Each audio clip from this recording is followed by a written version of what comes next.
masyarakat sekitar tambang, yaitu IUP PT Bara Energi Lestari yang telah 14 tahun mengeruk keuntungan di tanah kami, di tanah endatu kami.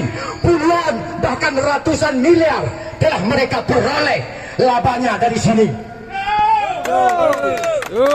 Dan yang kami hormati, perwakilan daripada PT Bara Energi Lestari, dalam hal ini diwakili oleh Bapak Lawyer yang terhormat Bapak Yasir Arafat SH, telah berhadir di sini. Terima kasih Pak. Kami dari masyarakat Gampong Krungcikau, masyarakat Gampong Kuta Aceh, Payaudeng, Alubuluh, dan Krung Nangkong, 5 desa yang masuk dalam wilayah ring 1. Bukan ring 5 Pak, tapi kenyataannya hari ini ring 5 yang diberikan kepada kami. Betul? Apa tuntutan kami hari ini? Mana spanduk? Keluarkan. Ubat babeh duit uroyo.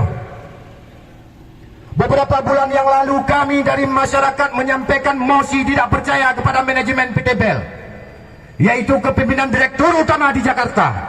Kami tahu Pak, kantor di Jakarta. Tapi sampai saat ini mosi tersebut tidak diindahkan. Malah yang paling menyakitkan adalah PT BEL membuat mosi tandingan di Gampong Kuta Aceh, dibelanjai oleh saudara Rahmat Azari. Kami punya bukti. Dia kasih uang untuk melawan kami. Artinya apa? Artinya PT BEL ini adalah provokator. Betul? Penghadu domba masyarakat kami. Betul? Sehingga kami di kampung sekarang 2 kelompok Pak.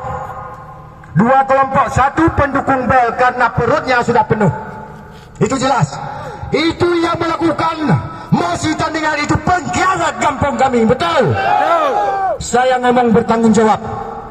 Malah media, cuman media yang 2 media diekspos.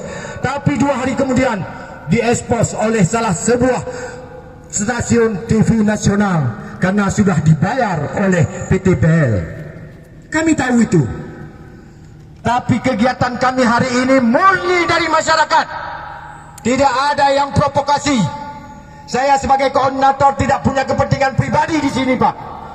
Cuman kepentingan adalah demi anak cucu kami yang tanahnya sebentar lagi amblas. Betul? Sebagai contoh, sampai saat ini catat.